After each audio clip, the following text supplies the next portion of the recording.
Bonjour Isabelle, bonjour tout le monde. Merci de m'avoir donné ce moment, parce que c'est à moi, ça y est. Merci de m'avoir parlé de ce magnifique projet, de mettre en lumière des personnes qui pourraient raconter un petit peu de leur vie. Et bien voilà, je vais entrer dans le mouvement. Merci. Alors pour commencer, je vais donc me présenter. Je suis Nadège Compère. Et ce que j'aimerais partager aujourd'hui avec vous, c'est que lorsque j'étais petite, à partir de à peu près 7 ans, je suis devenue de plus en plus renfermée, de plus en plus introvertie, pour un tas de raisons. Et je me souviens maintenant que avant justement ces fameux 7 ans, j'étais quelqu'un de plutôt gai, déluré, euh, folle. On m'appelait la faux folle aussi. J'avais plein d'idées, je faisais rire les gens, etc. Et puis avec certains événements, plus mon éducation, enfin pas mal de choses, ce qu'on appelle aussi maintenant les croyances, les habitudes limitantes, je suis devenue de plus en plus renfermée, de plus en plus introvertie.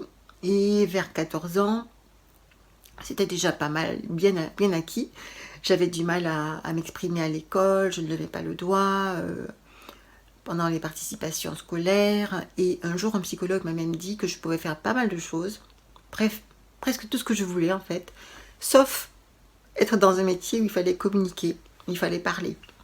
Et heureusement pour moi, j'étais quand même consciente que je pouvais décider de ce que je voulais dans ma vie.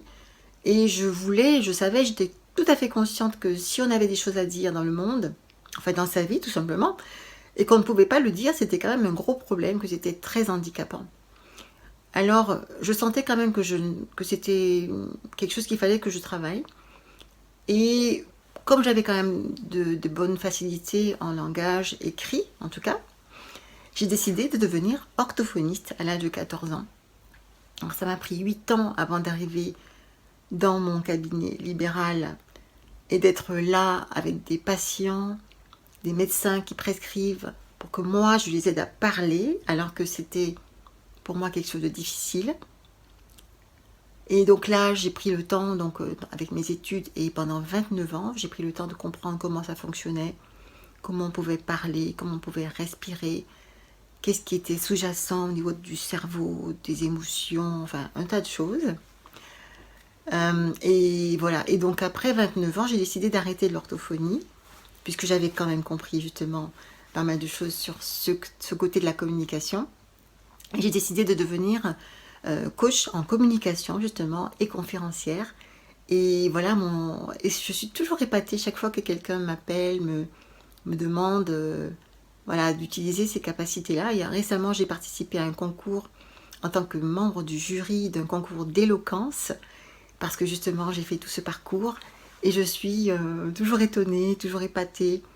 Et tout ce que je voulais vous dire, en fait, c'est vraiment de croire en vous, de croire en vos projets, et que si vous avez justement quelque chose qui vous manque, eh bien vous pouvez tout à fait l'acquérir et le peaufiner, l'affiner. Moi, je n'ai pas encore tout à fait fini, parce que je crois qu'on n'a jamais fini, en fait, d'apprendre, de progresser, d'affûter les choses qu'on a envie d'affûter.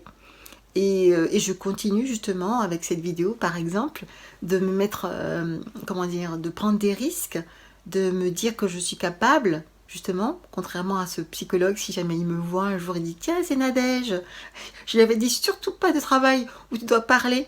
Et maintenant, j'ai fait de l'orthophonie, je suis coach, je travaille avec des personnes en individuel, je travaille avec des groupes entiers, je suis aussi professeur avec des centaines d'étudiants. Voilà le travail qu'on peut faire sur soi une fois qu'on a décidé quelque chose. Et voilà, c'est tout ce que je voulais dire. Donc, allez-y, c'est à vous. Merci.